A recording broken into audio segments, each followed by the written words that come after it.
अस्सलामुअलैकुम नाज़रीन, कैसे हैं आप लोग। उम्मीद है कि आप लोग खैरियत से होंगे। आज हम इस वीडियो में बात करेंगे यूके जनवरी इनटेक के लिए कि जनवरी इनटेक के लिए आपको फाइल्स लगानी चाहिए या फिर नहीं लगानी चाहिए। यूके में जो लॉकडाउन चल रहा है वो कब ख़त्म होगा, जब ख़त्म होगा तो कौन कौन सी चीज़ें ओपन होंगी।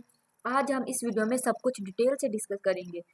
वीडियो की जानब बढ़ने से पहले आप लोगों से मेरी गुजारिश है कि मेरे चैनल को सब्सक्राइब कर दें ताकि लेटेस्ट इन्फॉर्मेशन आप तक पहुँच सके, और वीडियो के एंड तक लाजमी देखिएगा ताकि कोई भी स्टेप मिस ना हो जाए। चलिए वीडियो की जाने बढ़ते हैं। सबसे पहले बात करते हैं यूके लॉकडाउन के बारे में। जैसा कि आप लोगों को पता है कि यूके में लॉकडाउन चल रहा है। ऑलमोस्ट कुछ चीज़ें बंद है, कुछ खुली हुई हैं। और ये जो लॉकडाउन था वो 4 वीक्स का था। दिसंबर के फर्स्ट वीक में लॉकडाउन ख़त्म हो जाएगा। जो यूके की गवर्नमेंट है उन्होंने भी अनाउंस कर दिया है कि जो लॉकडाउन है वो दिसंबर के फर्स्ट वीक में ख़त्म हो जाएगा। इसके बाद क्रिसमस आएगी, जो कि यूके के लोगों का सबसे बड़ा फेस्टिवल है। वो इसे बहुत जोश खरोश से मनाते हैं, इसलिए लॉकडाउन ख़त्म हो जाएगा क्योंकि इन्होंने अपनी बहुत सी शॉपिंग करनी होती है, अपने लिए चीज़ें खरीदनी होती है और भी बहुत से काम करने होते हैं, इसलिए लॉकडाउन ख़त्म हो जाएगा। लेकिन अभी हम कुछ कह नहीं सकते कि लॉकडाउन ख़त्म होगा या नहीं, क्योंकि पहले उन्होंने 4 वीक्स का लगाया था। 4 वीक्स अब जो दिसंबर इसके फर्स्ट वीक में ख़त्म हो जाएगा। इसके बाद ही डिसाइड होगा कि नेक्स्ट लॉकडाउन लगाने की ज़रूरत है या कि नहीं। उम्मीद है कि नहीं लगेगा क्योंकि वहाँ पे क्रिसमस है और क्रिसमस ही उनका सबसे बड़ा फेस्टिवल है। अब हम बात करते हैं जो यूनिवर्सिटीज़ जनवरी इनटेक के लिए आ रही हैं उन पर लॉकडाउन का क्या इफेक्ट होगा। अगर तो अभी तक आप लोगों ने अपनी फ़ाइल सबमिट नहीं करवाई तो सबमिट करवा दें जनवरी इनटेक के लिए। जनवरी इनटेक और मई इनटेक के लिए फाइल्स आप सबमिट करवा दें क्योंकि इसके लिए एडमिशन ओपन है, आप अपनी फाइल सबमिट करवा सकते हैं। अगर तो लॉकडाउन हुआ भी तो कॉलेज, यूनिवर्सिटी और स्कूल पर इसका कोई इफेक्ट नहीं होगा। ये जो कॉलेज, यूनिवर्सिटी, स्कूल वगैरह ऐसे ही ओपन रहेंगे और वहाँ पर स्टडी कंटिन्यू रहेगी। इसके अलावा कुछ यूनिवर्सिटीज़ ने कुछ रीज़न ब्लॉक की हैं, जैसा कि Haryana, Punjab, university of east London में चीज़ें ब्लॉक हैं। ब्लॉक का मतलब है कि वहाँ पे कुछ एजेंट थे वो जो फर्जी काम कर रहे थे, इस वजह से इन्होंने रीजंस ब्लॉक किए हैं, जैसा कि पहले ऑस्ट्रेलिया ने ब्लॉक की थी।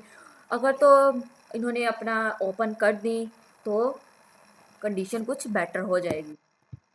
एक बात का ख्याल रखें कि जो फाइल आप लगा रही हैं वो प्रॉपर होनी चाहिए और जेन्युइन होनी चाहिए, इसमें कोई मिस्टेक नहीं होनी चाहिए, कुछ भी फेक नहीं होना चाहिए। क्योंकि इस दफ़ा गवर्नमेंट इमिग्रेशन इंटरव्यू खुद ले रही है। पहले तो ऐसा होता था कि यूनिवर्सिटीज़ के अंडर होता था, वो इंटरव्यूज़ लेते थे। इस तरह अगर आप लोग की किसी की कुछ रह जाता था, किसी का कुछ रह जाता था और आपका वीज़ा भी लग जाता था। लेकिन ऐसा कुछ नहीं है, अब बहुत से रिफ्यूज़ल मिल रहे हैं। बहुत से लोगों का रिफ्यूज़ हो रहा है कि आपके जो बैंक स्टेटमेंट है वो ओरिजिनल नहीं है, आपके कोई डॉक्यूमेंट्स ओरिजिनल नहीं है। क्योंकि इस दफ़ा गवर्नमेंट इमिग्रेशन बहुत स्ट्रिक्ट हो गई है, इन्होंने इंटरव्यू खुद कंडक्ट करना शुरू कर दिया है।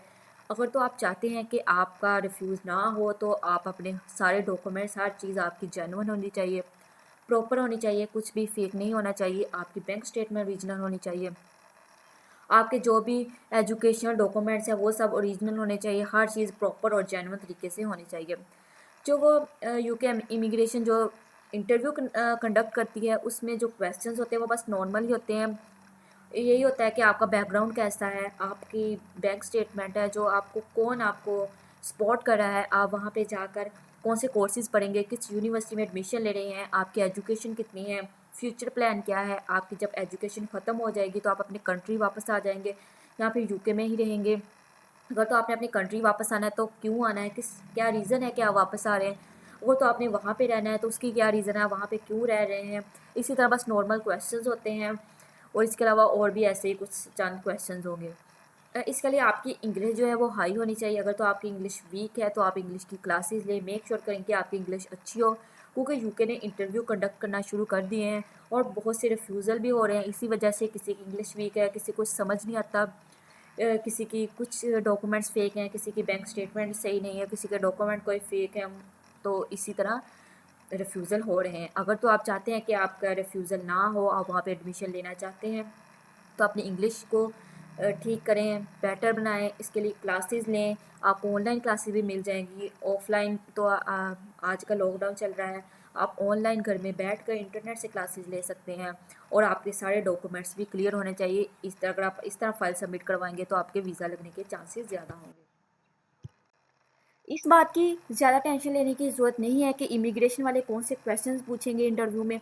वो ऑलमोस्ट वही क्वेश्चंस पूछते हैं जो यूनिवर्सिटी वाले पूछते हैं, लेकिन वो ज़्यादा फोकस फ़ंड्स पे रखते हैं कि आपके जो फ़ंड्स हैं वो इनफ हैं कि आप इधर आके स्टडी कर सकें, अपनी फ़ी पे कर सकें, और आपको कौन आपके फ़ंड्स आपको स्पॉन्सर कर रहा है, तो इस पर वो ज़्यादा फोकस करते हैं। इसकी रीज़न ये है कि पहले बहुत से लोग थे वो यूनिवर्सिटीज़ में आते थे, एडमिशन ले लेते थे, लेकिन यूके में जाके वो इनरोलमेंट नहीं करवाते थे यूनिवर्सिटीज़ में। फर्स्ट जो उन्होंने अपनी फ़ी पे की होती थी वो तो यूनिवर्सिटी चले जाते थे, लेकिन कुछ लोग तो जाते ही नहीं थे यूनिवर्सिटी, वो अपनी जॉब करने लग जाते थे। इसी तरह वो ड्रॉप आउट हो जाते थे, अपनी स्टडी छोड़ देते थे और इलीगल तौर पर वो वहाँ रहना शुरू कर देते थे। इसलिए उन्होंने अब कुछ जो अपना कानून है वो थोड़ा सख्त कर लिया है, इसलिए वो फ़ंड्स पे ज़्यादा फोकस करते हैं कि आपके फ़ंड्स हैं आपके पास, कहीं आप यहाँ आकर जॉब तो नहीं करना चाहते, वहाँ पे इलीगल तौर पर तो नहीं रह रहे। अगर तो आप वहाँ पे आपको एडमिशन मिल जाता है, अगर तो आप वहाँ पे जा रहे हैं, तो इस बात का ख्याल रखें कि अपनी स्टडी पर फोकस करें, वहाँ पे इलीगल तौर पर ना रहें। इससे आपको भी बहुत सी प्रॉब्लम्स होंगी। आपको अगर तो उन्हें पता चल गया तो वो आपको निकाल भी सकते हैं, और जो बाद में आने वाले स्टूडेंट्स हैं उन पर भी बैड इम्पैक्ट होगा कि ये भी आकर ऐसा ही करेंगे। इसलिए अपनी स्टडी पे फोकस करें। जब आपकी स्टडी कंप्लीट हो जाएगी उसके बाद आपको 2 साल का लेटर मिल जाएगा कि आप 2 साल जॉब कर सकते हैं। इसके बाद अगर तो आप लोगों ने अच्छी जॉब कर ली, आप किसी कंपनी में या फिर किसी अच्छी जगह पर जॉब कर रहे हैं, आप अपनी मेहनत से जॉब कर रहे हैं, तो आपको जो आपको लेटर मिला होगा वो मज़ीद एक्सटेंड हो जाएगा। इस तरह आप वहाँ पे रह भी सकते हैं। वहाँ पर भी ऑस्ट्रेलिया की तरह उन्होंने पॉइंट बेस रूल न्यू कायम किया है कि वहाँ पे आपको पॉइंट बेस होगा। अगर तो आपके पॉइंट्स ज़्यादा होंगे तो आपका एफआर इंक्रीज़ हो जाएगा। जो आपके पॉइंट्स हैं वो आपको मिलते हैं, आपकी जॉब के पॉइंट्स होते हैं, आपकी कम्युनिकेशन स्किल्स के पॉइंट्स होते हैं। इस पॉइंट की बेस पर आपका वीज़ा एक्सटेंड होता है। इसलिए कोशिश करेंगे कि अगर आपको एडमिशन मिल जाता है तो वहाँ पे इलीगल तौर पर ना रहें, बल्कि लीगल तौर पर रहें, अपनी स्टडी पर फोकस करें, उधर जॉब करें। अगर तो आपको जॉब मिल जाती है, अपनी मेहनत से जॉब करें, इस तरह आपका वीज़ा एक्सटेंड हो जाएगा। एक और बहुत इंपॉर्टेंट बात जो मैं आप लोगों को बताती चलूँगी, यूके ने क्वारंटाइन का जो पीरियड है वो कम कर दिया है।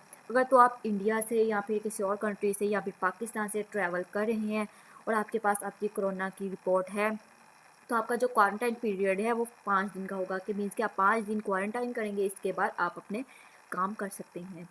अगर तो आप लोगों ने फ़ाइल जमा करवानी है, एडमिशन लेना है, तो आप जनवरी इनटेक और मई इनटेक के लिए करवा सकते हैं, क्योंकि दोनों की एप्लीकेशन ओपन है, आप करवा सकते हैं। सबसे पहले आप खुद सर्च करें कि आपको कौन सी यूनिवर्सिटी बेटर है, आपने कौन सा कोर्स करना है, उसके लिए कौन सी यूनिवर्सिटी बेटर है। आप गूगल पे सर्च करें यूनिवर्सिटी का नाम, कोर्स का नाम, इससे रिलेटेड आपको पता चल जाएगा कि जो आप लोग कोर्स करना चाहते हैं उससे रिलेटेड कौन सी यूनिवर्सिटी बेहतर है। और ये भी इस बात का भी ख्याल रखें कि आप जिस यूनिवर्सिटी में एडमिशन ले रहे हैं वो अच्छी यूनिवर्सिटी हो, इसके जो इर्द गिर्द का एरिया है वो अच्छा हो। मीन्स के वहाँ पे अगर तो आप जॉब करना चाहते हैं तो जॉब की फाइंड करने की आपको इजीली पता चल जाए, उधर इजीली आपको जॉब मिल जाए, क्योंकि यूके में कुछ कंट्री साइड्स भी एरिया हैं जहाँ पे जॉब की इतनी फैसिलिटीज़ नहीं होती, स्टूडेंट्स को जॉब नहीं मिलती।